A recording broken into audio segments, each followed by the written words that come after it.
Hi everyone, thanks for tuning in. In today's video, I'll be going into some of the feedback that I received on the previous video that I made about the Passive Gila and that I run without the boosters. And I will also cover some of the more complex rooms to explain you how I handle those. The first topic that I'd like to address is the feedback about the poor loot that you have seen in that footage. The loot in the Abyssals rely heavily on RNG, it's very random and has high variability. So you can't judge what you're gonna get by just one run. You need to do a good number of runs to understand what the average is that you make based on the loot prices. The game footage that's playing are some of the better drops, just FYI, but I wanted to show that there are some good drops out there as well. And this is all in gammas. The main factors that impact the ISK that you are making depend on the weather type that you run, the time it takes to run a filament, the cost of that filament, and the cost of the boosters, and the occasional rerolls that you need to do if you run the standard or improved boosters. Looking at the weather types and the loot value that they provide, I can tell you that exotics are by far the worst. Even the high tier loot isn't really amazing. Electricals, gammas and darks are pretty good, very valuable high tier loot, and the mid tier loot is also worth still some decent change. Firestorms have the most ISK in the high tier. The lower tier and mid tier aren't as valuable as the other three I just mentioned, so that one you have to rely more heavily on the RNG and the high randomness of the loot that you're gonna get. The filament prices are another thing you need to keep in mind. They have decent impact to the ISK per hour or ISK per run. Electricals provide nice loot, however they are the most expensive with a filament cost of 60 million. These are reasonably easy to run and have good loot, so a lot of players run these. Darks provide some great loot as well, however with a filament price of 40 million they are still reasonably expensive. Darks are favored by people that do the triple boxing frigates, hence why the price is slightly higher. Gamma filaments are only 20 million. This is reasonably cheap compared to the loot and the run times that you have with them. They are cheaper because of the shield amount effect that they add on to the runs and therefore require a little bit more skill to run. Firestorms are the hardest to run with the armor boost, they require more expensive ship and skill and are therefore the cheapest with only 10 million in filament. Exotics I'm not gonna cover, they are still the worst, although you run them very quickly. The runtime is also important, however, with an expensive but well-made fit you can usually do 4 runs an hour. Exotics and electricals have the highest chance of doing 5 an hour. Taking all of the above in mind, the gammas are the cheapest to run in my view. The filaments are only 20 million, depending on the ship you do not require to run any boosters or any rerolls. The ammo usage is very low because you mostly use your drones and the loot is very good. On average you do between the 300 and 600 mil an hour with the rare chance of capital mutaplasmids and the newer unstable glorified BPCs to drop as well, getting you into a billions in a single run. If you want to make more ISK an hour, you can decide to run the triple frig setup or dual destroyer. Personally, I like the dual cruiser setups. So I run dual darks in the Cerberus or electricals with the Stormbringer. With those you only really need to keep an eye on your location and your movement, nothing else. You can do Gila in the gammas as well, however it's slightly harder because of the drone management. You don't want to lose your drones basically. The other feedback that I got was that, hey the fit is so expensive. And yes, this fit isn't cheap, but it's also not the usual starter fit. The aim for my fit was to run without the need of any boosters, to further reduce the costs and not be worried about time. There are many fits for tier 6s, but they all require either a single or even dual rolling standard or even improved boosters. This is impact to the cost of running. If you get negative side effects, you will need to clone jump and try again, losing both time and ISK on the boosters itself. If you want to look at cheaper fits, you can for example look at Gustav's fit for passive gammas, right?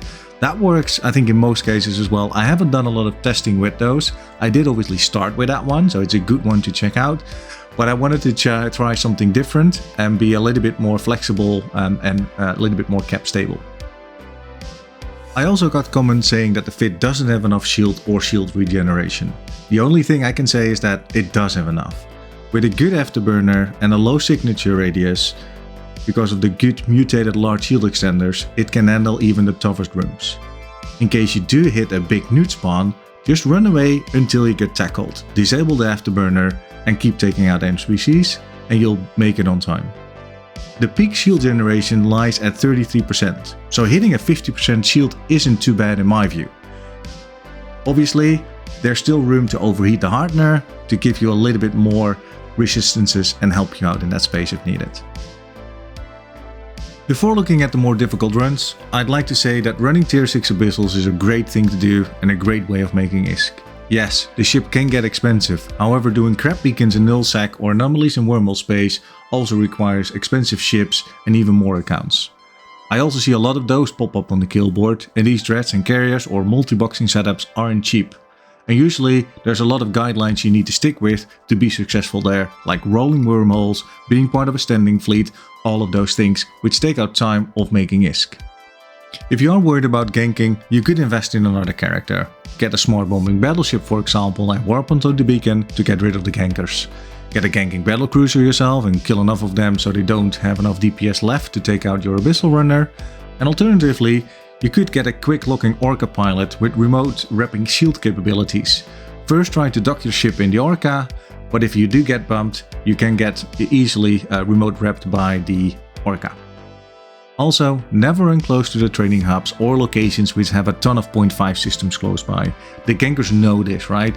The gankers frequently visit those as they have a higher chance of finding high value targets.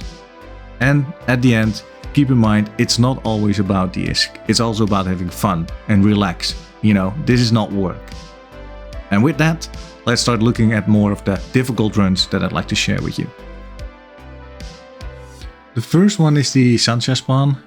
It's actually not too hard, there's a couple of things to keep in mind. First of all, keep your range, that's very key in this room.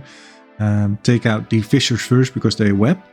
And the other key thing is that, as you can see just on the screen, they can switch target to your drones. If this happens in the initial part of the room, you know, you might lose a drone. So be very careful of it. To avoid it, stay at range, but not too much. Basically within 30-40 kilometers. Try to stay in range, and then usually it doesn't happen. I think 99% of the time you'll be fine that way. The other spawns that can be difficult is the Starving Vetmax spawn. Now this isn't the worst, but still you can see quite a bit of Starving Damafix and Vetmax. What I usually do is I just turn around, run away basically, release my drones and start taking down the Damafix first and then the Vetmax. The reason why is the Damafix have a faster cycle time, so they take out quite a bit of cap and they're also first to get in range. Hence why it makes sense to go for the Vetmax afterwards, as you can see now.